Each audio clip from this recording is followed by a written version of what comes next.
The world didn't go black when the third bullet hit me. It went red. I could smell the gunpowder mixed with the sickening sweetness of Chanel No. 5 and iron. I looked down, not at my own ruined chest, but at the small, trembling boy underneath me. He was spotless, perfect, alive. Then a shadow fell over us. The devil of New York, Lorenzo Caruso, dropped to his knees. He didn't look at his crying son. He looked at me, a nobody waitress bleeding out on a $10,000 rug. He grabbed the paramedic's collar and screamed a command that silenced the entire room. "You don't let her die. She is my wife now." New York City doesn't care if you're tired. It only cares if you can keep up. For Sarah Miller, keeping up meant a double shift at the Pierre, one of Fifth Avenue's most historic and expensive hotels. It was 8 p.m. on a Tuesday, and her feet were already throbbing inside the cheap black non-slip shoes she'd bought at Walmart 3 months ago. The grand ballroom was suffocatingly hot, smelling of roasted duck, heavy lilies, and old money. This was the gala for the future, a charity event where Manhattan's elite pretended to care about the poor while wearing watches that cost more than Sarah's entire life earnings. "Table 4 needs more champagne. Move." Miller, the floor manager. A sweaty man named Mr. Henderson hissed into her earpiece. "On it," Sarah whispered, adjusting the heavy tray on her shoulder. She was 24, but she felt 50. Her blonde hair was pulled back so tight it gave her a headache, a requirement of the uniform. She moved through the crowd like a ghost. That was the job, be invisible. Fill the glass, take the plate, disappear. If a guest noticed you, you were doing it wrong. She navigated past a group of women discussing their summers in the Hamptons. "So I told the contractor, if the marble isn't Carrara, tear it out." One woman in a red Valentino gown laughed. Sarah tightened her grip on the tray. Her own apartment in Queens had a leaking ceiling and a heater that only worked when it felt like it. She was 2 weeks late on rent, and her younger brother Toby needed new insulin. The American healthcare system was a shark, and Sarah was treading water. "Excuse me," a deep, gravelly voice murmured. Sarah froze. The crowd parted like the Red Sea. Walking through the entrance wasn't just a man. It was an atmosphere shift. The temperature in the room seemed to drop 10 degrees. He was tall, wearing a bespoke midnight blue tuxedo that fit him like a second skin. His face was sharp angles and shadows with eyes the color of cold espresso. Lorenzo Enzo Caruso. Even Sarah, who tried to ignore the gossip columns, knew who he was. The papers called him a logistics tycoon. The streets called him the capo dei capi of the East Coast. He didn't walk, he stalked, and clinging to his hand was a small boy. The boy Leo looked about 6. He was a miniature replica of his father dressed in a tiny tuxedo, but his eyes were wide and terrified. He clutched a small, battered toy robot in his free hand, looking overwhelming by the flashing cameras and the sea of strangers. "No photos," Enzo said. He didn't shout, but the command was absolute. The paparazzi lowered their lenses instantly. Sarah watched from the shadows of the bar station. She saw the way Enzo's hand rested protectively on the boy's shoulder. It was a heavy, possessive grip. He loves the kid, she thought, but he doesn't know how to comfort him. The night wore on. The speeches began. Sarah was clearing plates at table 9 when she felt a tug on her apron. She looked down. It was the boy, Leo. He had somehow slipped away from the wall of bodyguards surrounding his father's table. "I dropped Optimus," he whispered, his lip trembling. Sarah glanced around. The bodyguards were scanning the perimeter, distracted by a waiter dropping a tray near the kitchen. They hadn't noticed the little prince had wandered off. She looked at the floor. Under the heavy velvet tablecloth, the toy robot lay on its side. Sarah crouched down, ignoring the protest of her knees. She picked up the toy and wiped a speck of dust off it. "Here you go, buddy." She smiled, her voice soft. It was the first real smile she'd shown all night. "Optimus Prime is tough. He can handle a fall." Leo's eyes lit up. He took the toy. "My dad says I have to be tough too." Sarah's heart pinched. You can be tough and still need help sometimes. Even Optimus needs the Autobots. Leo stared at her, mesmerized. People usually spoke to him like he was a fragile vase or a future king. Sarah spoke to him like he was a 6-year-old boy. "Leo." The bark came from behind them. Enzo Caruso was standing there. Up close, he was terrifying. He smelled of sandalwood and danger. He loomed over Sarah, his eyes scanning her for threats. "I'm sorry, sir." Sarah stood up quickly, lowering her head. "He just dropped his toy." Enzo looked at the toy in his son's hand, then at Sarah. His gaze lingered on her frayed collar and the dark circles under her eyes. For a second, the mask slipped, and she saw exhaustion in the Mafia boss's eyes, too. "Thank you," Enzo said stiffly. He placed a hand on Leo's head. "Stay close, Leo. I told you. It's not safe." "Yes, Papa," Leo mumbled. As they walked away, Sarah let out a breath she didn't know she was holding. She checked her cheap Casio watch. 9:45 p.m. Just 2 more hours. Then she could go home, count her tips, and pray she had enough for the insulin. She didn't know that in 15 minutes money would be the last thing on her mind. The atmosphere in the ballroom changed at 10 o'clock p.m. It wasn't something you could see. It was something you felt. The air grew static, like the moments before a thunderstorm breaks over the Hudson River. Sarah was near the service entrance, refilling water glasses for a table of investment bankers from Goldman Sachs. Her position gave her a view of the entire floor, including the VIP dais where Enzo Caruso sat. Leo was coloring in a book, bored out of his mind. Enzo was talking to a senator, but his eyes never stopped moving. He was scanning the exits, the kitchen doors, the balcony. Sarah moved to the next table. As she poured, she noticed a waiter she didn't recognize. The Pierre had a strict staff roster. Sarah knew everyone.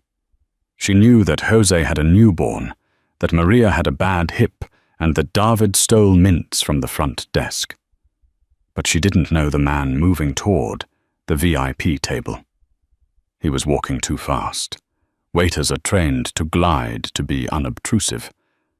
This man was cutting a straight line through the crowd, his eyes locked on one target. He wasn't carrying a tray. His right hand was tucked inside his white service jacket. Sarah frowned. "What is he doing?" Then she saw it. A flash of metal under the crystal chandeliers. A suppressor. The long black cylinder screwed onto the end of a pistol. Time seemed to warp. It slowed down to a crawl. The man was 10 feet away from Enzo. But Enzo was turned away, laughing at something the senator said. The bodyguards were looking outward at the crowd, not at the staff. They assumed the threat would come from a rival, not a server. The gunman wasn't aiming at Enzo. He was aiming at Leo. The realization hit Sarah like a physical blow. They aren't trying to kill the boss. They're trying to break him. Sarah didn't think. She didn't calculate the distance or the danger. She didn't think about Toby waiting for her in Queens or the unpaid rent. She dropped the water pitcher. It shattered a loud crash, that should have alerted everyone, but the noise was swallowed by the orchestra playing a swell of Beethoven. She ran. She wasn't wearing running shoes. She was wearing slippery, cheap plastic soles. She kicked them off as she sprinted her socks, sliding on the polished parquet floor. "No!" she screamed. The scream tore through the music. Enzo turned. The gunman raised the weapon. Sarah threw herself. She didn't tackle the gunman. She was too far away. She did the only thing she could. She dove in front of the small boy, sitting in the high-backed velvet chair. Foot! The first bullet hit her in the left shoulder. It felt like being punched by a sledgehammer. The force spun her around. Foot! The second bullet tore through her stomach. This one burned. A hot, searing fire that made her gasp. She collapsed over Leo, covering his small body with hers, her arms wrapping around his head to shield his eyes. Foot. The third bullet embedded itself in her lower back, just inches from her spine. The silence that followed lasted only a heartbeat, but it felt like an eternity. Sarah lay slumped over the boy, her white uniform turning crimson. She could feel Leo shaking underneath her, his small hands clutching her apron. "Stay down," she wheezed, blood bubbling past her lips. "Don't look." Then chaos erupted. "Man down, secure the package." Gunfire returned from everywhere. Enzo's security team decimated the assassin in seconds. The fake waiter dropped riddled with holes before his body even hit the floor. Screams filled the ballroom. Billionaires scrambled under tables, overturning thousands of dollars of wine and food. But Enzo Caruso didn't move for cover. He vaulted over the table, ignoring the senator who was cowering on the floor. He landed next to the pile of white and red fabric that was Sarah. He pulled her off his son, his hands shaking, not with fear, but with a rage so profound it looked like madness. "Leo!" Enzo barked. "Leo, are you hit?" The boy was covered in blood, but he shook his head, sobbing. "It's not mine, Papa. It's hers." "She saved me." Enzo looked at Sarah. She was pale, her skin turning the color of ash. Her breath was coming in short, wet rattles. Her eyes were unfocused, staring up at the grand chandelier. "Why?" Enzo whispered, his voice cracking. "Who are you?" "Sarah." She whispered, her voice barely audible over the sirens approaching in the distance. "My brother. Toby. Insulin." Her eyes rolled back. "No. No," Enzo roared. He placed his hands over the wound in her stomach, pressing down hard.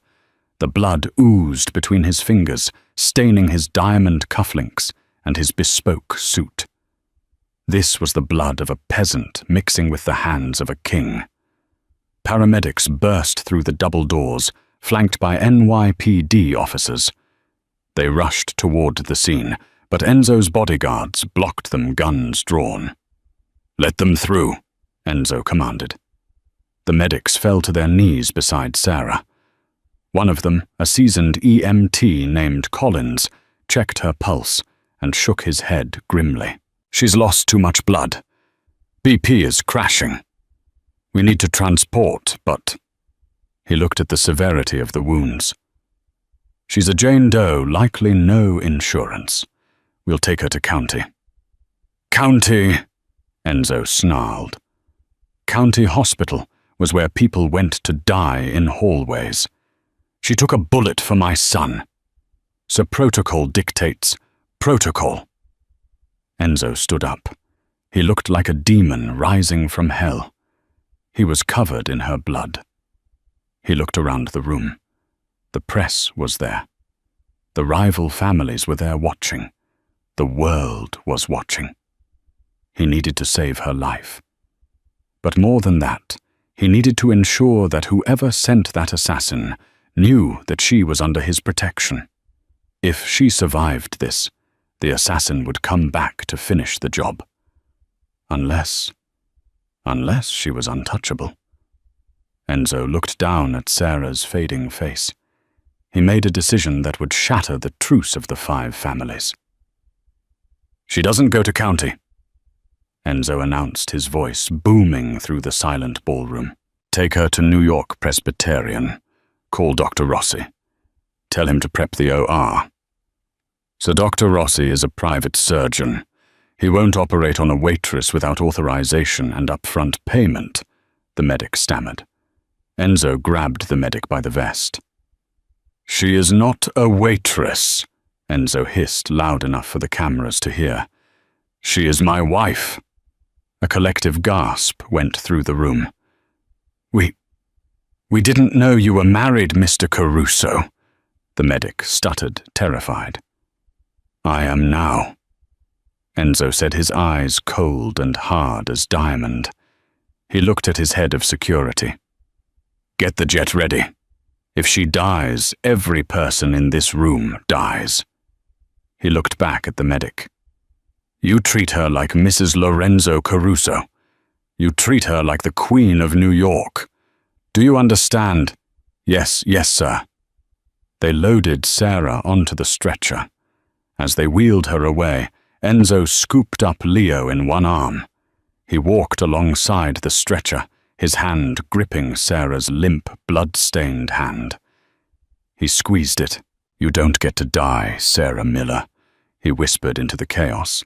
"You owe me an explanation, and I owe you a life."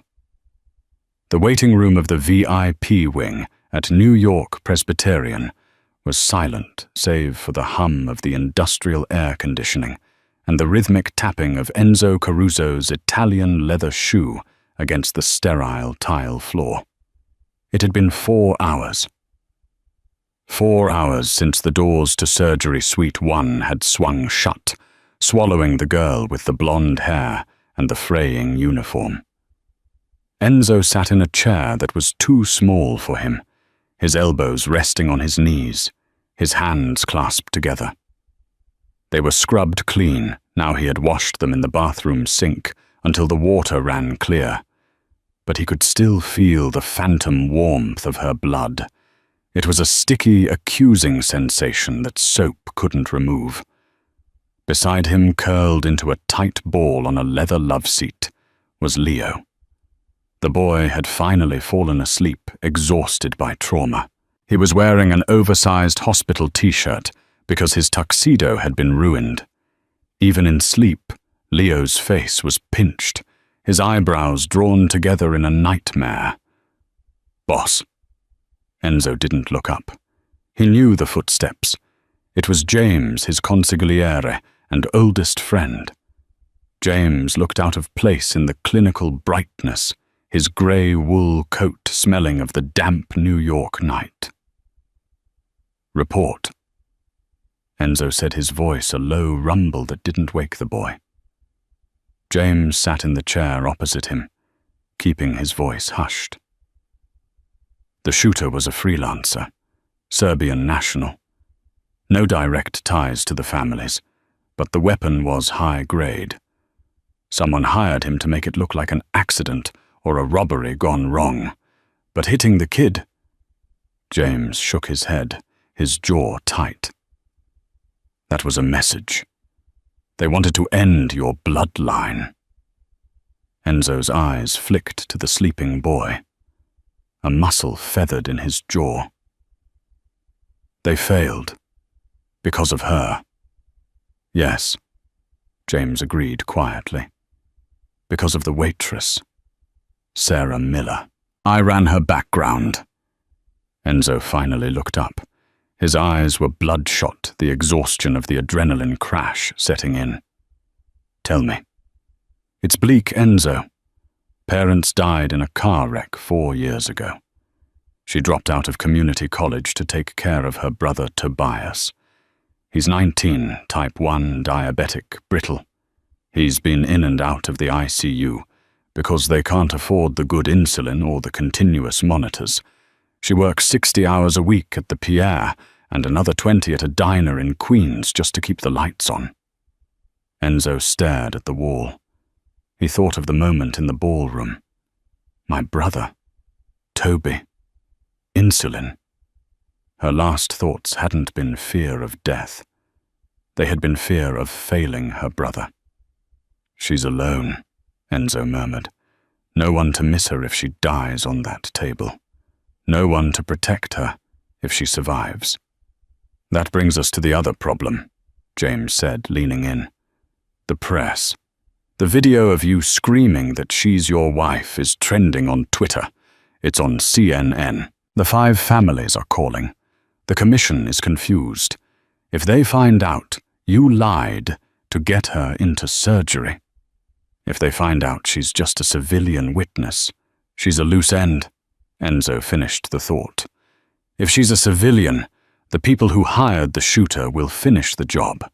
They can't leave a witness who saw the shooter's face up close. They'll kill her in her hospital bed.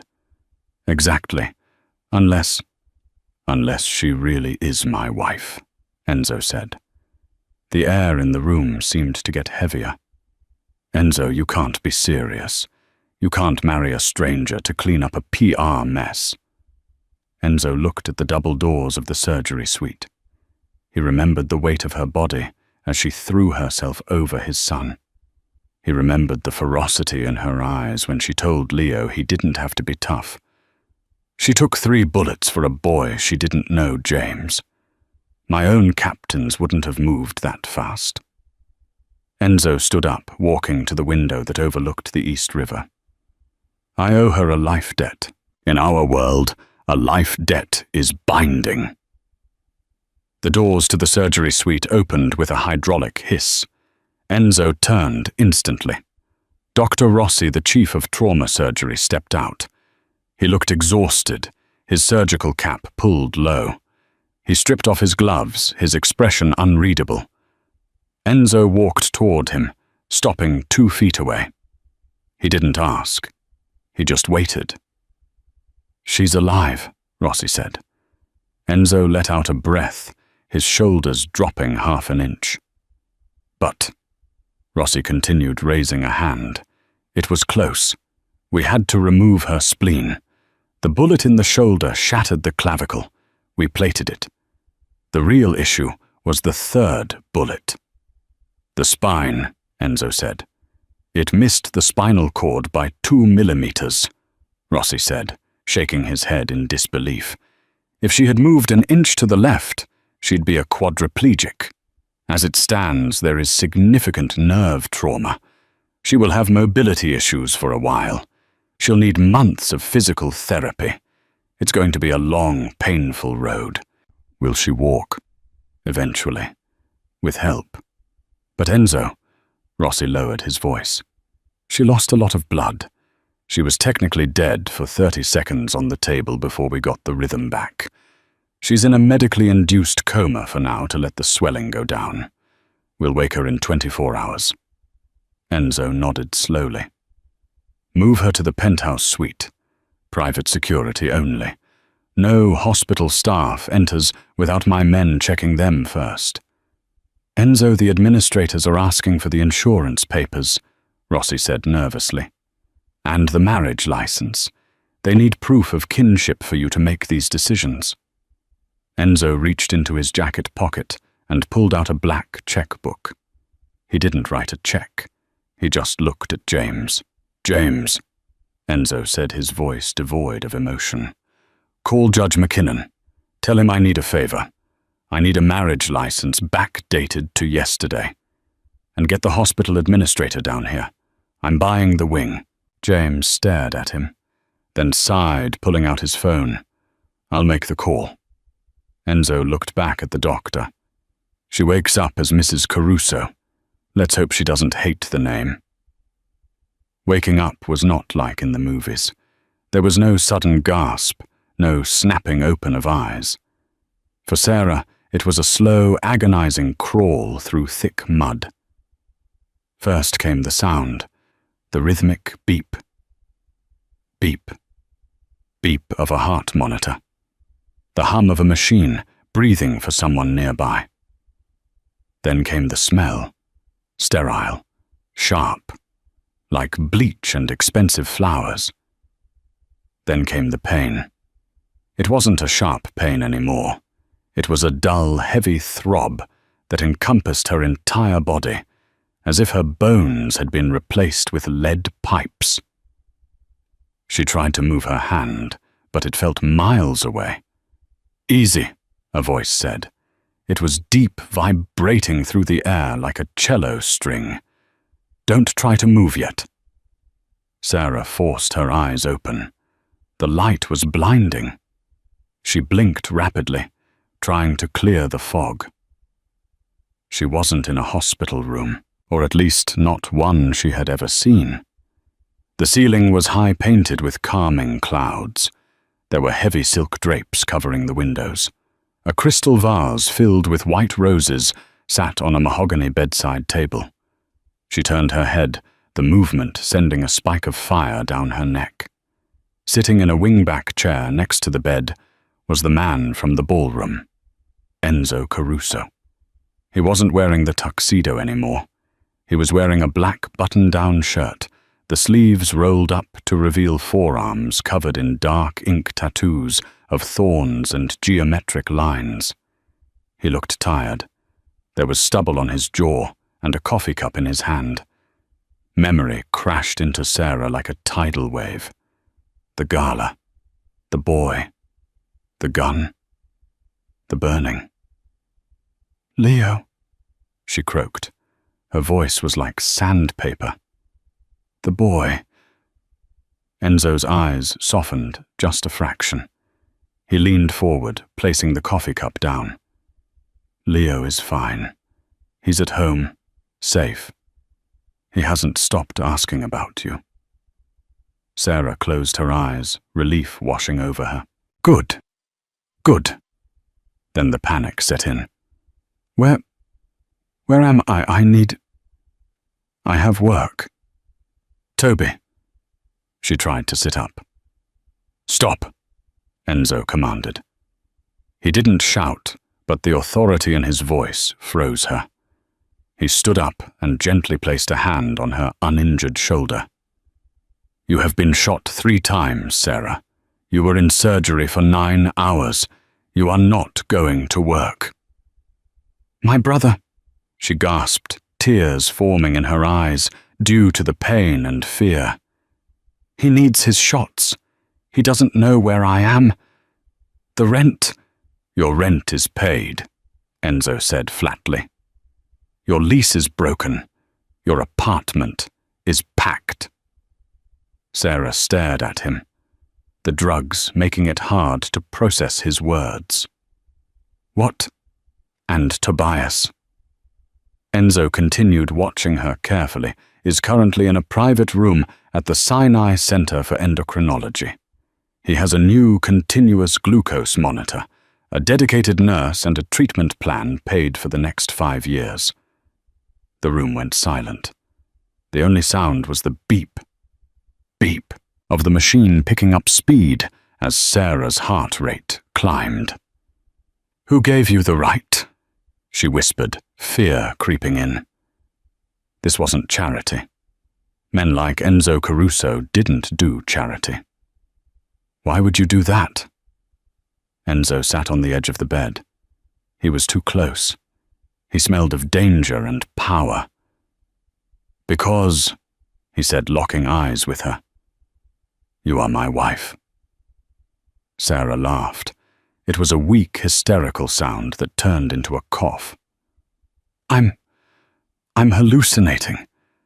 The drugs." "No hallucination," Enzo said. He reached into his pocket and pulled out a piece of paper. He unfolded it and held it up. It was a marriage certificate. Lorenzo Giovanni Caruso and Sra Elizabeth Miller, dated 2 days ago. "I don't understand," Sarah whispered, her mind reeling. "I never signed this." "I signed it for you," Enzo said calmly. It's legal. The judge owed me. Why? She demanded, finding a spark of anger in the exhaustion. Why are you doing this to me? I saved your son. Is this how you thank me? By kidnapping me. Enzo's face hardened. He stood up and walked to the window, pulling back the heavy drape. The lights of Manhattan glittered below. The man who shot you was a Serbian mercenary, Enzo said, his back to her. He failed his mission. The people who hired him are angry. They know you saw the shooter. They know you interfered. If you walk out of this hospital as Sarah Miller, the waitress, you will be dead in 24 hours. They will find you in your apartment in Queens, and they will kill you. And they will probably kill your brother, just to be thorough. Sarah felt the blood drain from her face. The machine beeped faster. Enzo turned around. But they won't touch Mrs. Caruso.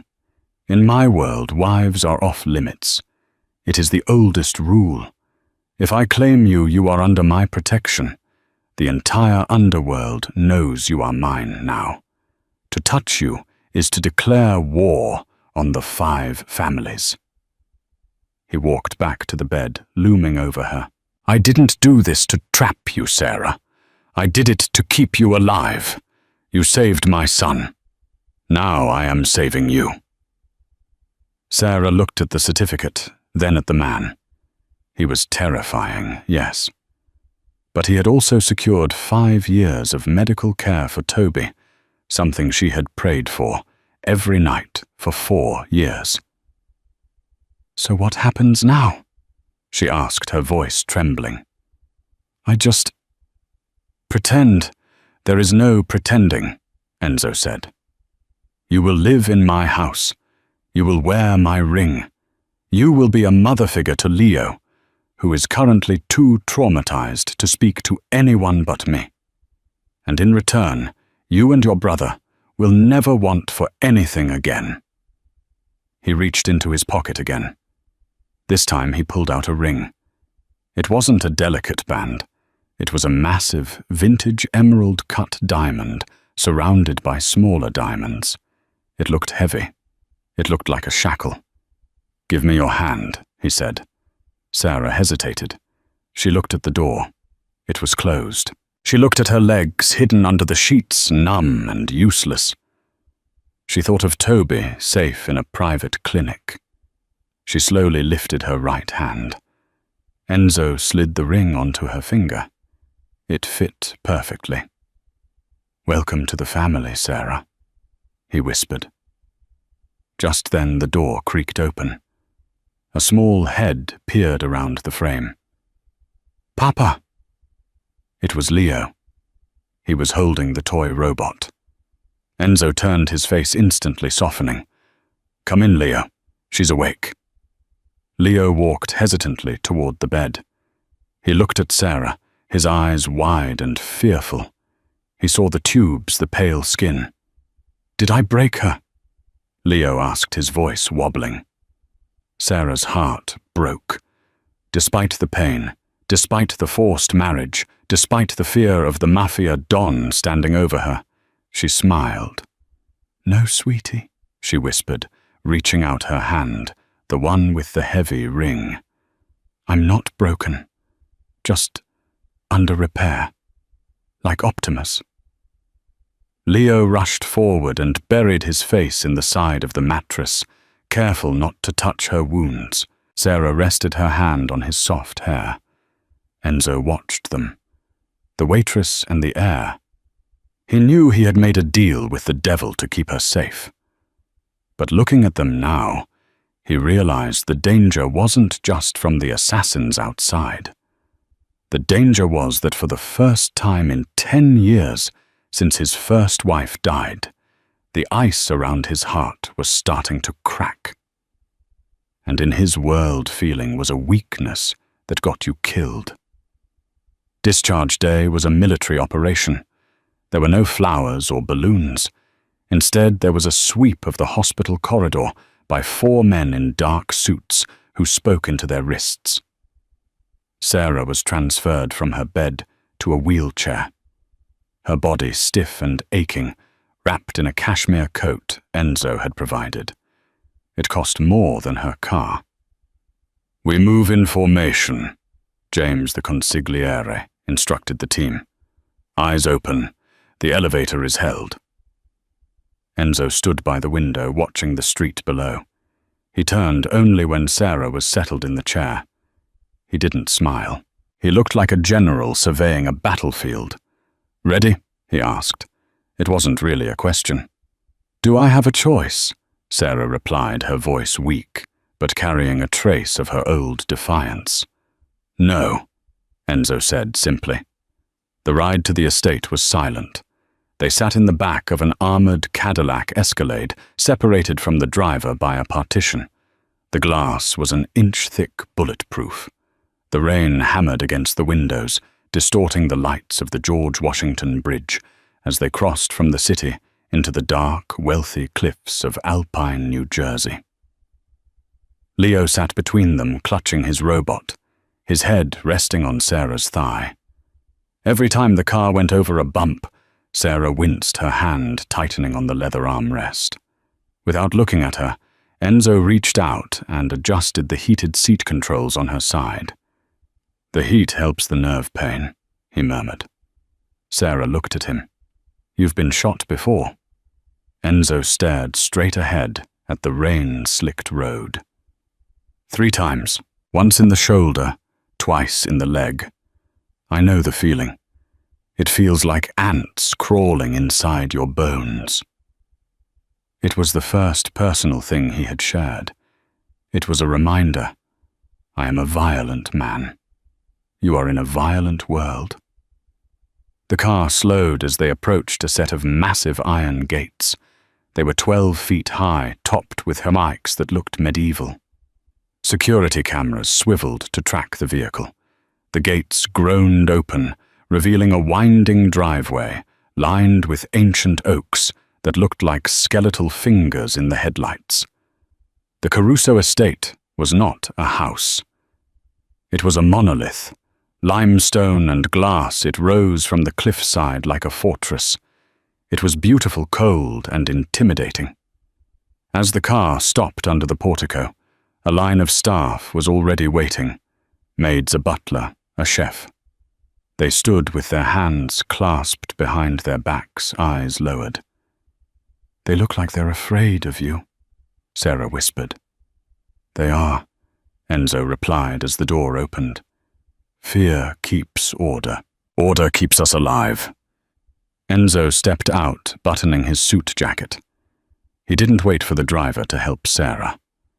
He leaned into the car, sliding his arms under her knees and back. "I can—" Sarah started to protest, but the movement sent a jolt of electricity down her spine. She gasped. "You can't," Enzo said, lifting her effortlessly. "Don't fight me, Sarah. You have no center of gravity. You'll fall." He carried her up the grand staircase. She could smell the scent of him. Rain-expensive tobacco and something sharp like gun oil. Her head rested inadvertently against his chest. His heart was beating slow, steady, like a metronome. Inside the house was silent as a tomb. The floors were black marble, reflecting the crystal chandeliers above. It was devoid of clutter. No family photos, no stray shoes.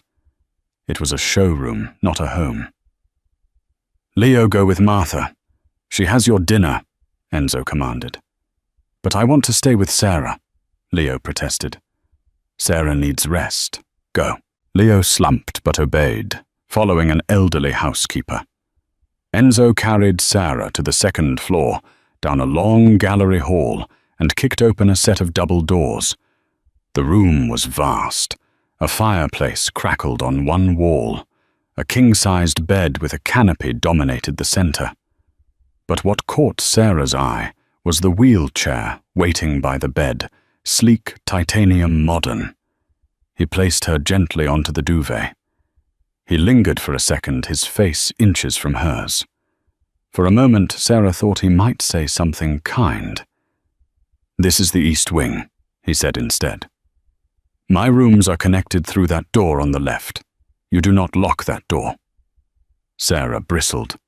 "Excuse me, I have a right to privacy." "You have a right to safety." Enzo corrected, his voice dropping an octave. "If you fall, if you choke, if you have a seizure from the trauma, I need to be able to get to you.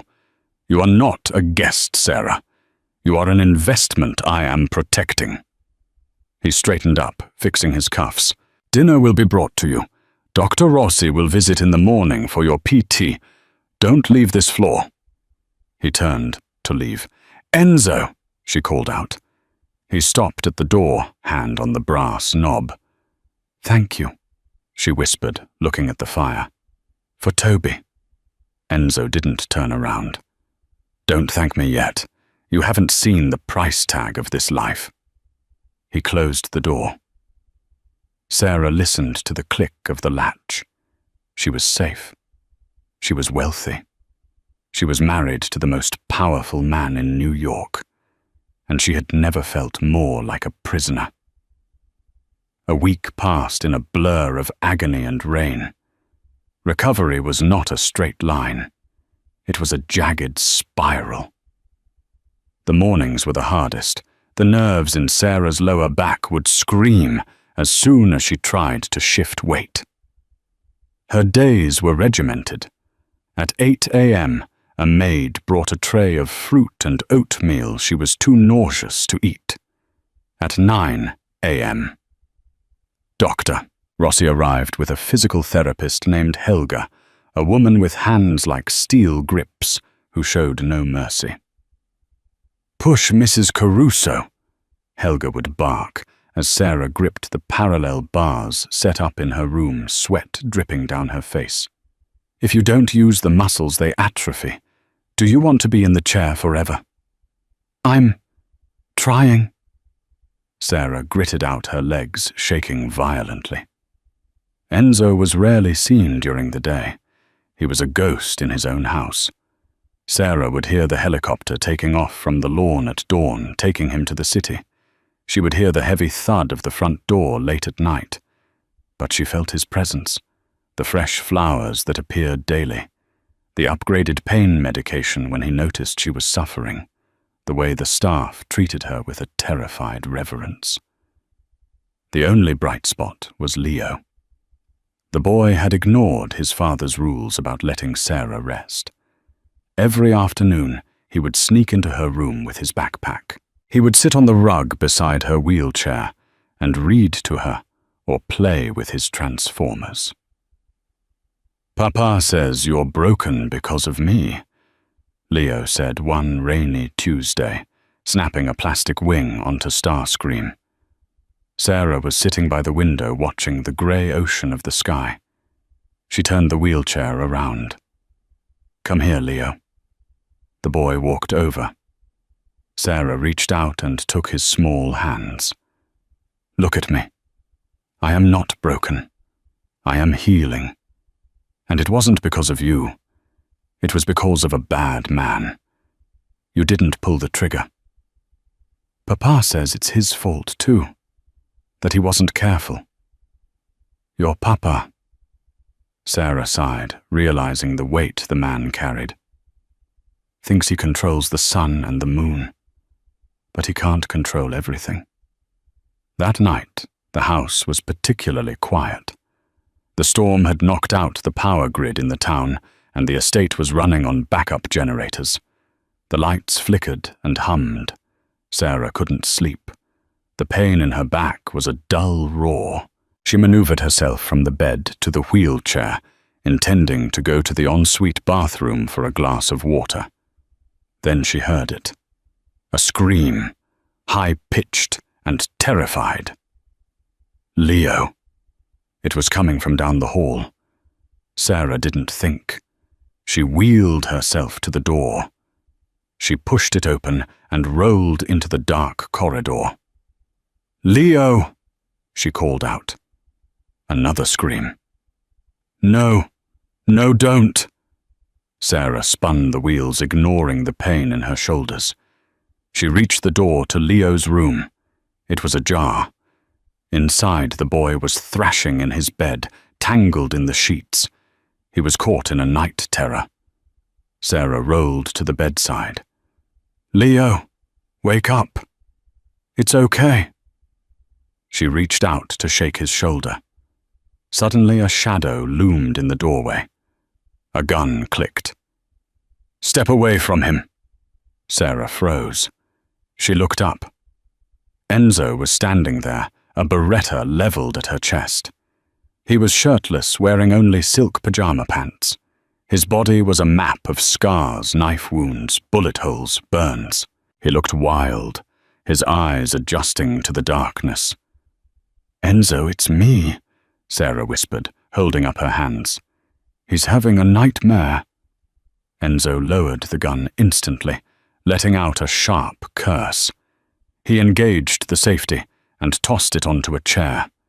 He rushed to the bed, but he didn't know what to do. He stood over the thrashing boy, his hands hovering. "Leo," Enzo commanded, his voice harsh. "Soldier report. Wake up." "Stop it," Sarah hissed. "He's not a soldier. He's 6. She pulled herself out of the wheelchair. It was a stupid move. Her legs weren't ready.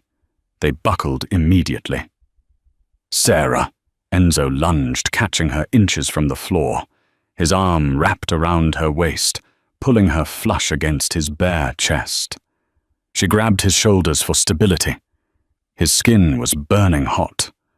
For a moment they were frozen there, her broken body supported entirely by his strength, his face inches from hers in the dim light.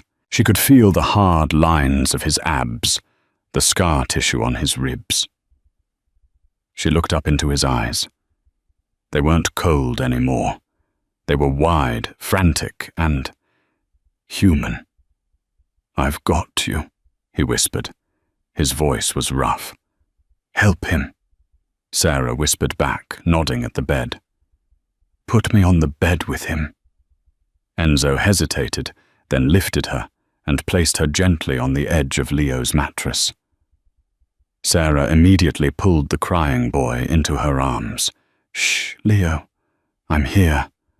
Optimus is here. The bad guys are gone." She rocked him. She hummed a lullaby she used to sing to Toby, an old Beatles song, Blackbird. Enzo stood in the shadows watching. He watched this woman who was in agony comfort his son better than he ever could. He watched the way Leo's breathing slowed, how he unclenched his fists and buried his face in her neck. Enzo felt a tightening in his chest that had nothing to do with the war he was fighting. It was shame, and it was gratitude. After 20 minutes, Leo was asleep. Sarah was exhausted, her head drooping. Enzo walked forward. He didn't say a word.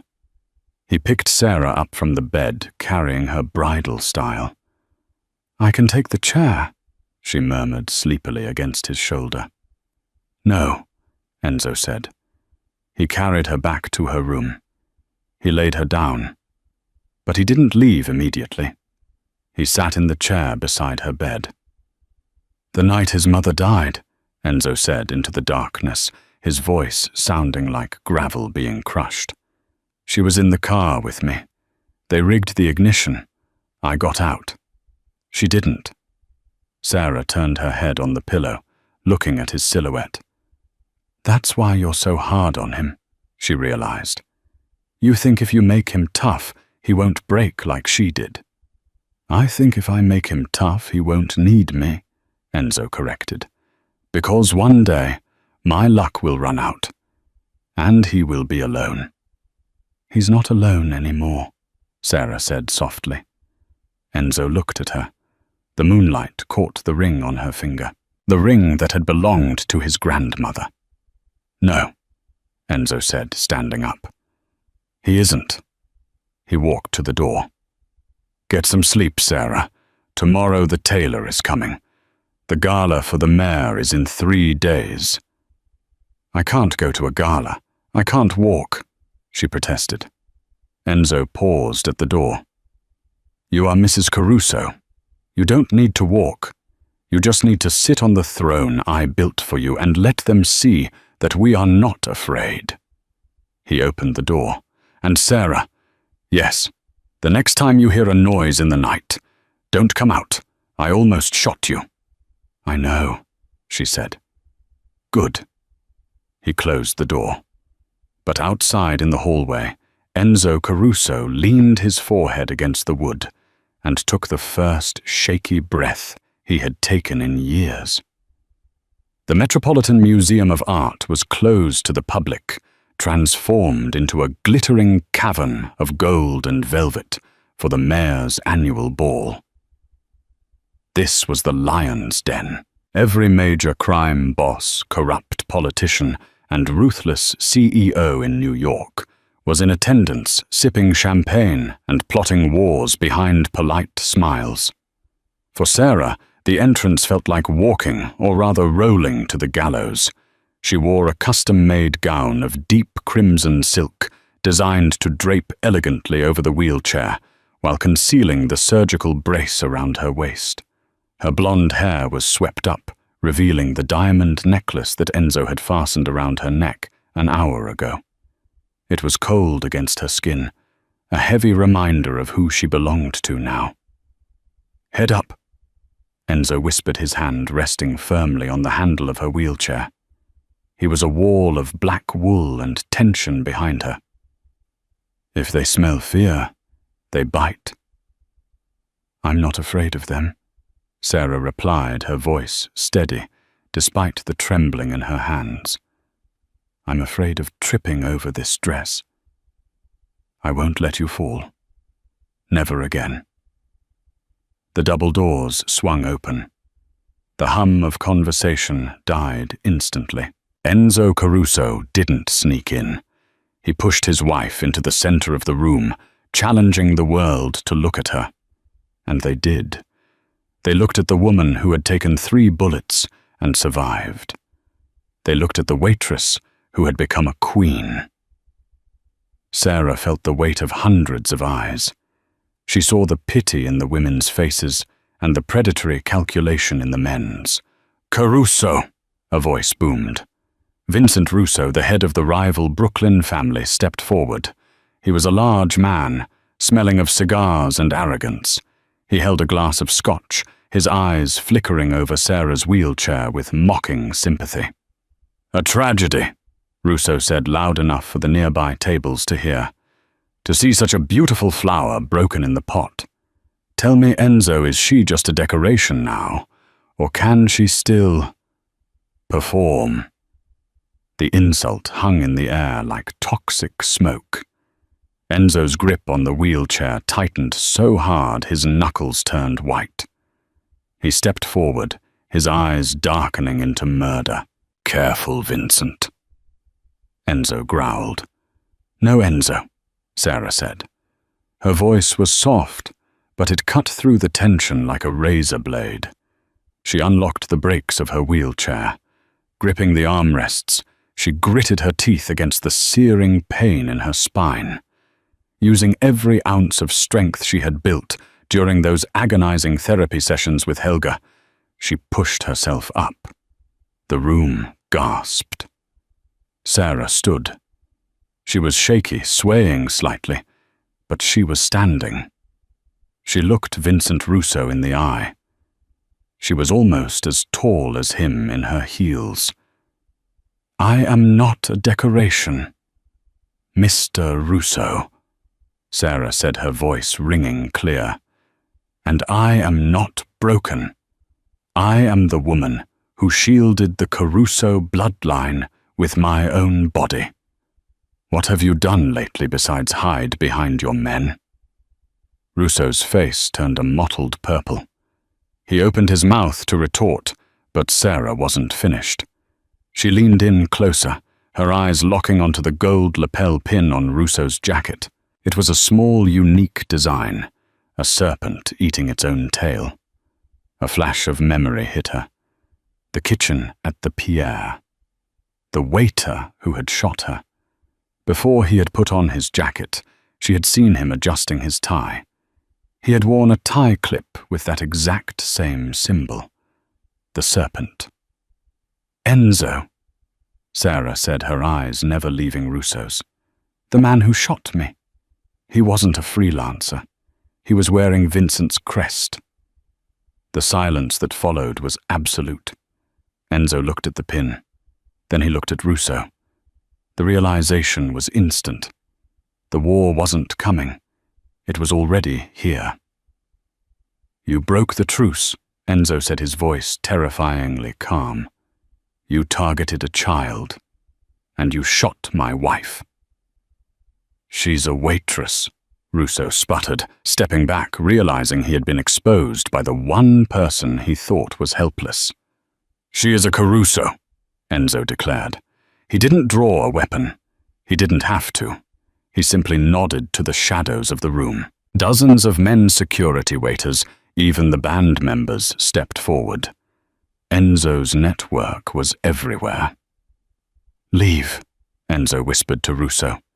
Go home and say goodbye to your family. You have until sunrise. Russo fled, his entourage scrambling behind him. The room erupted into whispers, but the balance of power had shifted. The King of New York hadn't just won. His queen had won it for him. Later that night, back at the estate, the adrenaline finally faded. Sarah sat on the edge of the bed, the red dress pooled around her on the floor. She was exhausted, her back throbbing, but she felt a strange, vibrating energy. Enzo walked in. He locked the door, the one connecting their rooms. He walked over to her, kneeling on the rug so he was looking up at her. He took her hands. They were trembling. You stood up, he said, awe in his voice. I had to, Sarah whispered. He was disrespecting us. Us. Enzo looked at the ring on her finger. Then he looked at her face, stripping away the layers of the Mafia Don, leaving only the man. We had a deal, Enzo said hoarsely. A marriage for protection. A fake life. I know, Sarah said, tears pricking her eyes. Is the deal over? Am I safe now? You are safe, Enzo said. He reached up his thumb, grazing her cheekbone. But the deal is void. Why? Because I don't want a fake life anymore, Enzo whispered. I don't want to pretend. You took a bullet for my son Sarah. But tonight you saved me. He leaned in his forehead, resting against hers. I love you, he breathed. Real, terrifying love. Sarah closed her eyes, letting the tears fall. She thought of the lonely apartment in Queens, the struggle, the invisibility. Then she thought of Leo sleeping down the hall and this dangerous, broken man kneeling before her. I think, she whispered, leaning into his touch, that I love you too. Enzo kissed her then, gentle, desperate, and full of promises. Outside, the rain began to fall on the fortress, but inside, for the first time in a long time, it was warm. The waitress was gone. The queen had taken her throne. And that is the story of how Sarah Miller went from invisible to invincible. It wasn't the bullets that defined her, or the diamonds, or the title. It was the choice she made in a split second to protect an innocent child. In a world full of monsters, she proved that the strongest heart isn't the one that pulls the trigger, but the one that stops the bullet. She didn't just marry the boss. She became the partner he never knew he needed. Wow, what a journey. From the ballroom floor to the top of the underworld. I have to ask you guys a question. If you were in Sarah's shoes, would you have jumped in front of that gun for a child you didn't even know? Let me know your honest answer in the comments below.